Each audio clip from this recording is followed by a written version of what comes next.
Welcome, everybody, to this webinar entitled Sustainability and ESG in Commercial Property Valuations. My name is David Hourihan. Let me just quickly introduce my guest speaker to you, and I'll give a little bit about myself then after that. So Ben, you're probably better placed to talk through your background. Can you tell us a little bit about the work you do? Yeah, thanks, David. Hi, everybody. An honour to be on this programme with the University College of Estate Management and Bayfield. It's been a time since I worked at the College of Estate Management as it was then, but I still can't get quite used to calling it UCM rather than just CEM. But that's the way it goes. I'm the global head of valuation at the RCS. My background is that I am a chartered surveyor. I've been a practicing valuer, then moved into academia at Nottingham Trent University, and then, as I said, at the College of Estate Management, and then ended up being head of global valuation at the RCS about 10 years ago. And my role is to oversee the development of the Red Book, and have been active particularly in the alignment with the international valuation standards, and that might be something that we come back to, David, as we go through. Indeed. It would be really interesting. Interesting to see how it all connects. Great. But so varied career, but really interested in seeing how this ESG sustainability agenda moves forward.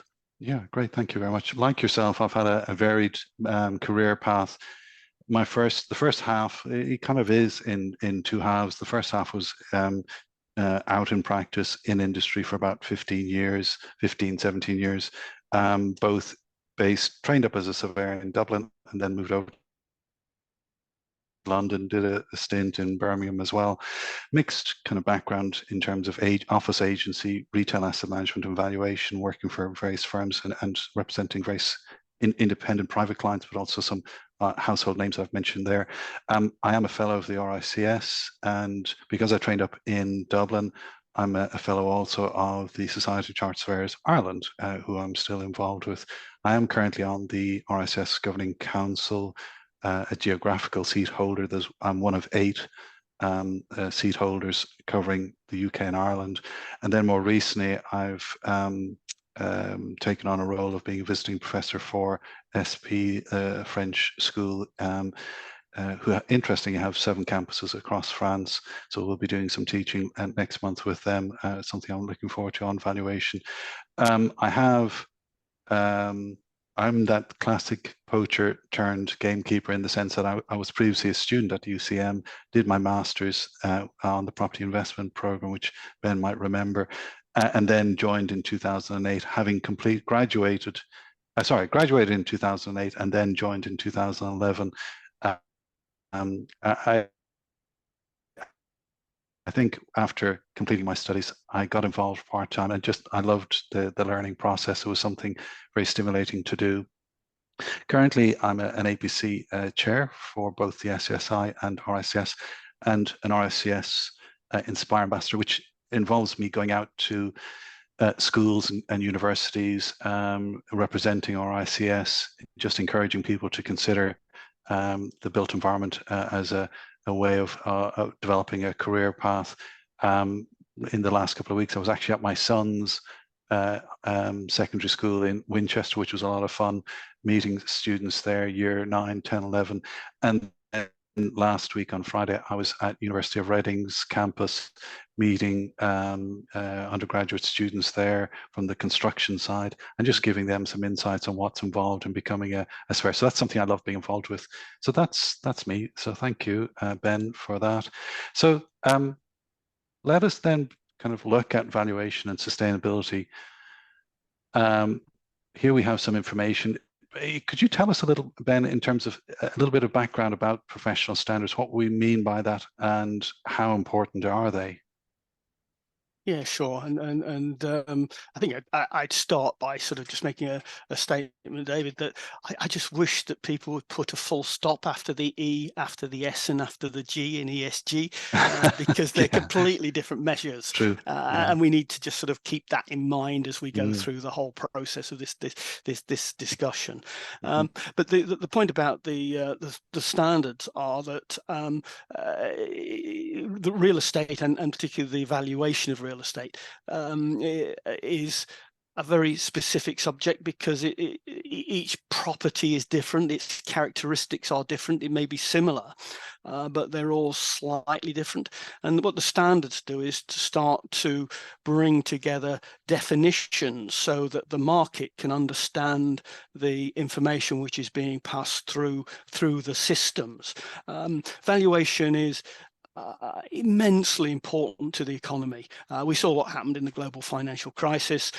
We saw what's happened following Brexit.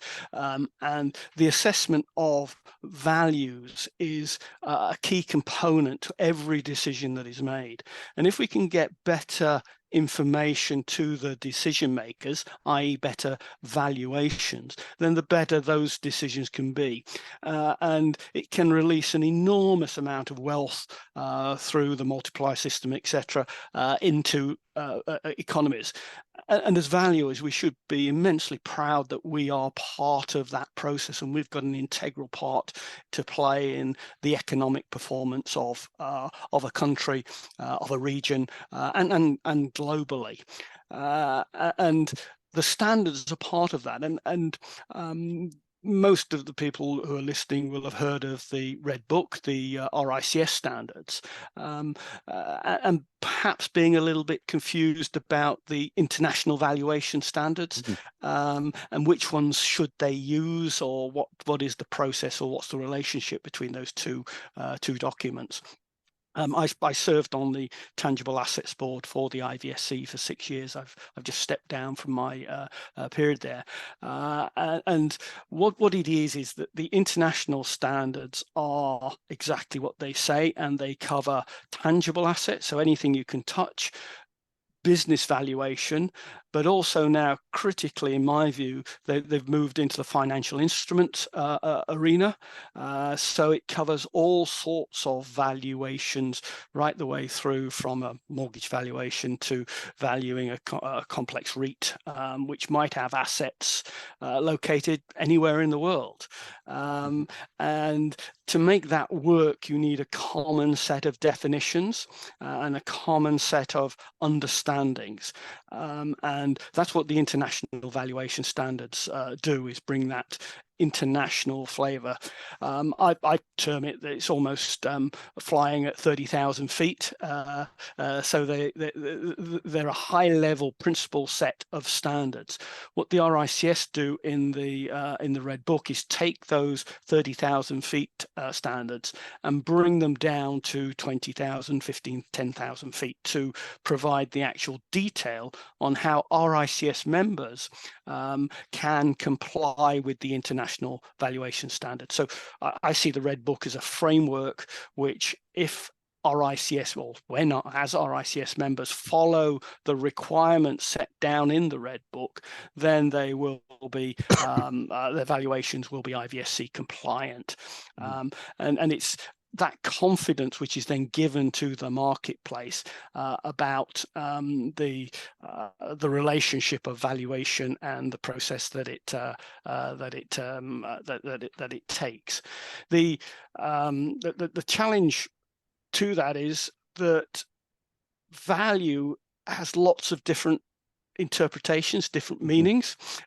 So, for example, we probably jump to the immediate thoughts about market value, and then the international standards and the Red Book take that to a complete set of definitions. So you're starting to say, we get a lot of questions at the RICS about, particularly around residential, the price which I can get for my house. A value has come along and downvalued because they've actually got to go to market value. And market value needs more than one party who would transact at that price. whereas the actual sale of a house or any other asset may just be the actual the price that an individual would pay for that, because they've got some special attraction to that particular property. So understanding actually whether you're looking at market value, whether you're looking at worth or investment value, is really critical, and the international standards set out those different definitions for us. And those are really important when we get to ESGs, to understand what we're trying to measure at that particular point. It should also be worth noting that we're talking about the Red Book and RCS Standards. For those who might not be members but listening in today, to give you a sense of context, we have approximately 125,000 accredited professionals within the organization across 148 countries. So the RCS is a global organization, but as you say, it aligns with IVSE standards. So yeah, the Red Book is hugely significant, and it addressing ESG in turn is hugely important for us.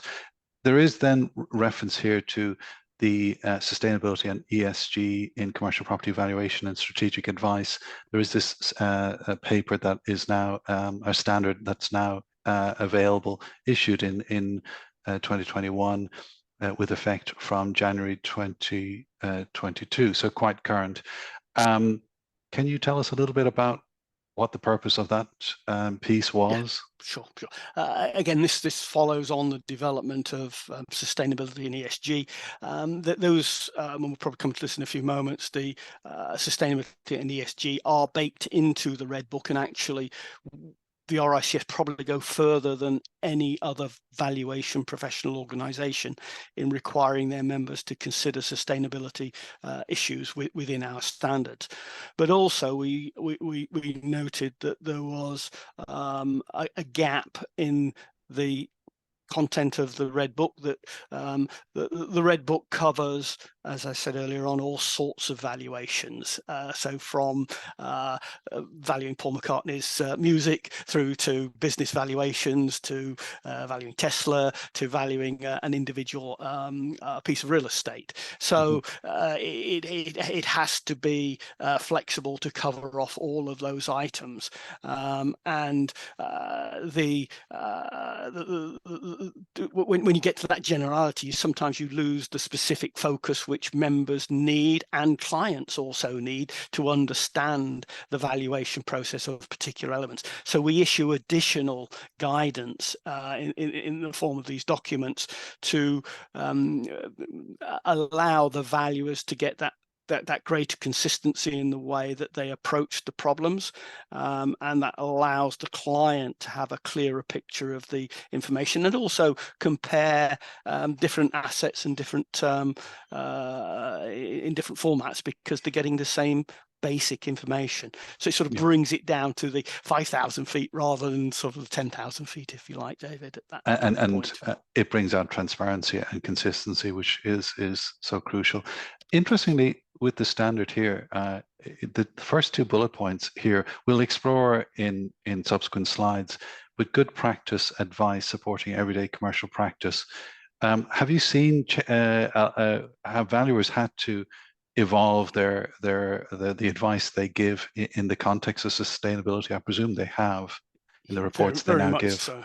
Yeah, very much so. And although you said it's fairly recent, this document, we are actually about to embark on a revision again, as some of the regulations start to come out of the EU primarily, but also the UK government. Although again, there have been some wobbles in that in that direction recently around the EPC, etc. But the requirements of the value and the client are changing, particularly as the financial reporting regulations start to become clearer, and I think it's really interesting, and it's going to be really challenging and a great opportunity for valuers, is that the valuers will be seen as part of the supply chain to companies, and a lot of the financial reporting requirements, they sit at an entity level, so they're primarily targeted at companies or organizations to do the financial reporting. But we as valuers quite often are operating at an individual property level. And how that then gets translated into the entity level is a real challenge. But valuers will be seen as part of that supply chain, that these companies will be signing off that they've met the requirements for financial reporting in respect of the ESGs. What's the second bullet point there is really intriguing, the core mechanics of valuation. So when I think of my days in valuation, using term reversion hardcore, and a lot of analysis was built in an implicit way in the exercise. Yet we need to be more explicit and show how we're arriving at values and catching the impact, positive or negative, of sustainability on the value. That has been a challenge for valuers over the years. It'll be interesting as we get into the slides further. What changes are we seeing in that respect? A lot of it, I think, will be data-based, but it'll be interesting to hear your thoughts on that. So thank you. In terms of the Red Book, there is reference to how these are, if I understand it correctly, they're new updates on the Red Book in terms of how valuers should approach the whole topic of sustainability. Are there examples?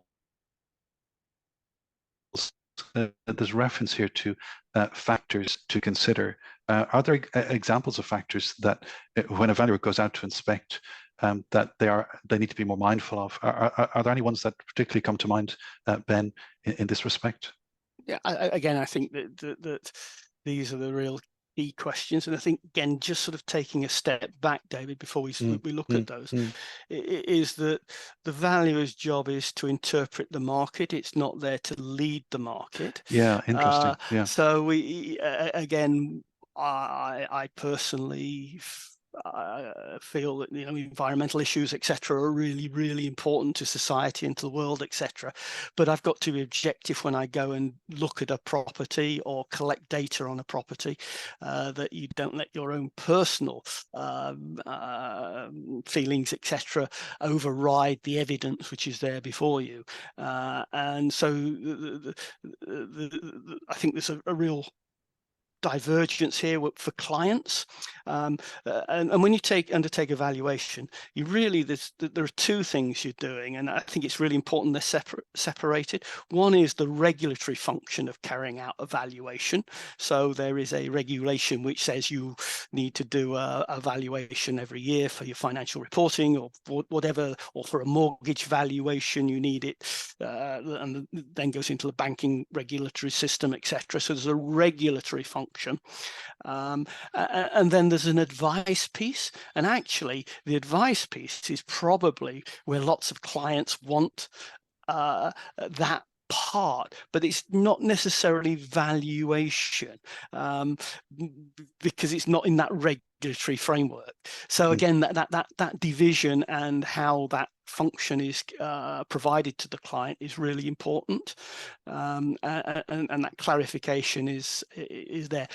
But to go back to your question, I mean, again, if you go to a property, and again, you have to remember, lots of valuations, actually there's no inspection anymore, so actually you need to make some inquiries or be clear about who's going to make those inquiries, but there are things like flooding, which are fairly evident if you see, and you can get the floodplains from authorities fairly straightforwardly. There are other issues. I live in the Midlands, so mining has always been a challenge for many years, and subsidence. There's the whole range of different types of things which would impact the property. But again, I think that we need to then turn to the regulatory framework and say, well, what is happening in that regulatory framework? The push for not being able to let properties. So, if they don't meet certain requirements, and so all those play a factor. But it's the valuer's job to interpret the market, not to make the market.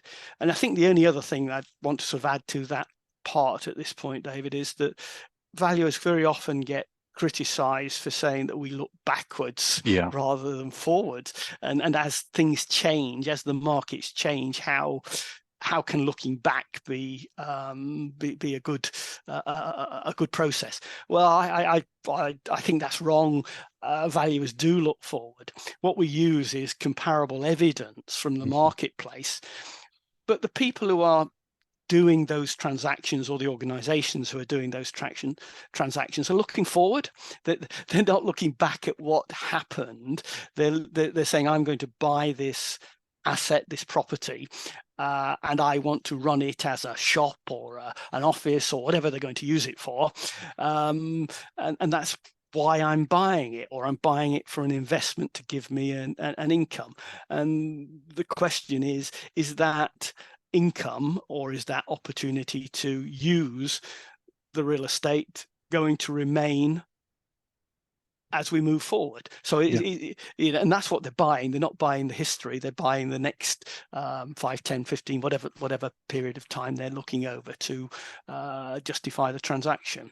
And that's partly what they're looking for from the valuer, is to sort of say, well, actually, this is the value today, but what's the likelihood of needing to expend money on this property to maintain its status moving forward? Yeah, and I think I love that expression, and it pops up again in a later slide. Valuers should reflect markets and not lead them, and that you've touched on that we can't anticipate. We can be aware of what's happening in the marketplace now, but in terms of government intervention or changes in market dynamics in the future, that's your crystal ball gazing then at that stage. So valuers have to be careful in terms of their approach in that sense. You look at the history, you look at what's happening now, and that's what you report on, but be aware of general trends in the marketplace is as much as we can do as valuers. So thank you for that. Looking at then the valuation interest, despite the considerable diversity, the key question is always the extent to which the factors identified affect value. And again, I touched on that, the difficulty in determining how, if you are, as a valuer, go out to inspect a property and you note the pluses and minuses in regard to sustainability, how you then quantify their effects can be challenging in terms of expressing a value. Had you any particular thoughts in that regard? I think it is, and I think that also we've got to recognise that valuers might not have all the skills necessary to undertake those assessments, because some of the lots of the buildings now are very complex structures, and being able to articulate. I mean, there's been a very difficult period and very sad period with the cladding issues that we've had with the tall buildings, and the challenges which valuers have been faced with in that arena, and there are some analogies alongside the sustainability agenda now, in that valuers could see that there was cladding on the outside of the buildings, but they hadn't got the skill set to be able to identify what type of cladding that was on the building, and whether it was a fire risk or not. And they also actually hadn't got permission or the ability to inspect the whole property, because they were probably doing a valuation of part of that property, so they'd only have access to the particular apartment flat that they were doing. So there are all sorts of challenges in that space around inspection. But what the valuer should be able to do is to identify that there's a potential problem and follow that trail, and whether they've and be really honest about whether they've got the skills to do the estimate of cost that might be required to rectify or improve, and be able to get that skill set, and if they haven't got it, to know where to go for it. One of the challenges, of course, is that clients don't always want to pay for that either, and push that that responsibility down to the valuer. But again, the Red Book talks about having the right skills and knowledge to be able to undertake the task, and if you haven't, then you should decline those instructions. I think that's so important. It's that process. But I think the days of making bland assumptions that everything's all right have not long gone, but gone and going. Indeed. I was at a legal conference not so long ago where the conveyancing profession were exercised about some of the assumptions that they make in the conveyancing process. That there aren't any environmental problems, you know, they sort of lay off that responsibility, but they are fairly well, I'm just trying to be careful of my words here, but they're convinced that actually pretty soon there will be a challenge in a court of law over those types of assumptions that they've told the client that they've assumed everything's all right, whereas actually there will be that responsibility to actually demonstrate what they've done about it. And valuers are likely to find themselves in that same place. It goes back to that whole issue of transparency. Thank you. I'm mindful of time. We're rapidly. I feel I could stay here talking for a lot longer, but we're tied to the half hour, so I will try and stick to it. Further guidance in the Red Book in terms of valuing and the expectations when producing a report, which we've touched on a few of the points there. I'd like to have a bit of time for questions. I don't know, Samuel, whether there are any questions from the attendees. If you want to jump in, maybe while that's being looked at, I would just look to kind of wrap up by, are there any trends or things to look out for, Ben, in the near future in the world of valuation, and particular to procedures and standards and sustainability that we should be looking out for? Sure. Yeah. I mean, the international valuation standards are being updated as we speak, and to incorporate financial instruments. Those are likely to come out in January next year. Therefore, we will be updating our global Red Book, the RCS, in the first half of next year. There's actually a questionnaire out there at the moment about what individuals think the Red Book should contain and what it should look like, and it'd be great if you could encourage any of your students to give us some feedback on there. So I'll follow up with you after on that, David. So that's the major thing. There's a new discounted cash flow guidance note which will be coming out hopefully in November. That again is going to be a key tool in considering investment valuation. And then the likelihood of costs of remediation for ESG issues. But I think it really, just to go back to the beginning, it's really important that we understand that there are different values. The same property can have lots of different values for different purposes. So is it secured lending market value? Is it investment value worth? Is it a social value? And again, personally, I think S is the most difficult out of the ESG because there are so many people it potentially impacts, and it becomes very difficult to measure. I'm not saying the others are easy, but governance structures and environmental issues are probably a little bit further down the developed track. line. Yeah, brilliant. Okay, Samuel, sorry, were there any questions that were being raised by attendees? If any of the participants do have any questions, please feel free to submit them now. I do have some questions myself. Okay. So firstly, how can social and governance data be quantified and incorporated into property valuations? Yeah, good questions. I think I was just touching on how difficult that was, Sam. So again, they're very.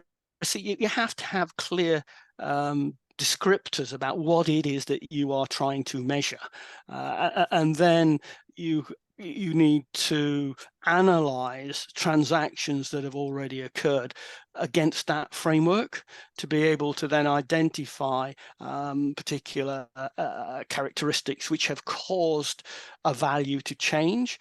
RCS did some research, and it showed that sort of globally the question was around, is it a brown discount or a premium for green buildings, and most people see it as a brown discount, so rather than a premium.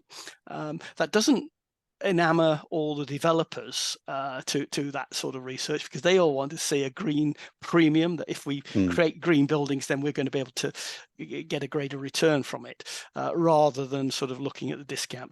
But the market needs to evolve, and we need to capture that data. And if there's one thing which is missing from the marketplace at the moment, is some consistency in that data collection process.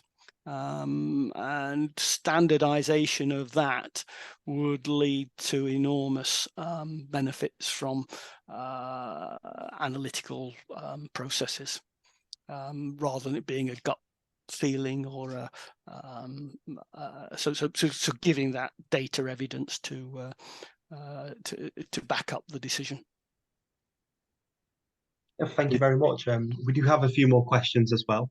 So Okay. firstly, in your view, what would you consider the most immediate challenges for clients post-COVID?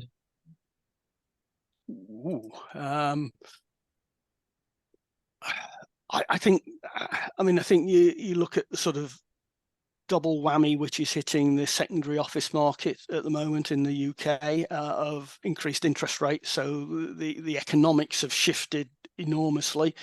So we've gone from virtually zero interest rates to significant chunks of money having to be to fund buildings.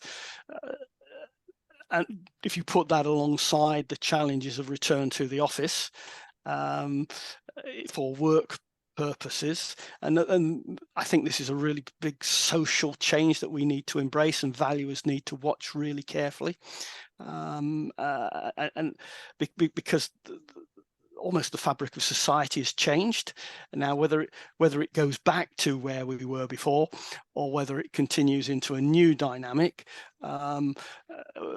secondary towns are, we've talked about secondary offices there, but are there greater opportunities for coffee shops in secondary towns, which couldn't sustain them before, but people who used to go into cities are now in their local town a couple of days a week and possibly want that coffee as they used to have in the city centre. So I think there's all sorts of dynamics, and we need to look at the finances which underpin those decisions, and not be blinded by what's happened before. So we need to really be fairly forensic about the actual returns and the costs of running the buildings, and for what purposes they're going to be used. But then, that immediately then jumps into the ESG agenda of latent energy in buildings. If you demolish them, is that actually releasing more carbon than repurposing them? There's a whole load of questions which need to be analysed and as part of the decision-making process. I'm mindful, Ben, that you need to duck away. I think you've another meeting to go to. So I do in a few minutes. Yep. yes. So I don't know whether we should be keeping you. There's more questions that are coming in. I don't know whether Samuel, there's a way that which we can follow up afterwards. Maybe you and I, in terms of answering some of the questions, because there's some really interesting ones I can see coming in. But if we could maybe wrap it up for today, and apologies, there may have been one or two people who've joined us at 11 thinking that we're about to start. We did move back to 10:30, so apologies about that last minute. But thank you. If I can just take the opportunity to thank you so much, Ben, for your thoughts and participating today. It's rare to get somebody of your caliber available, so time is precious. But thank you so much for your time. And this is such an important topic. Debate will carry on, no doubt. It's still evolving, hugely interesting and important area. But yeah, thank you very much. Thank you indeed.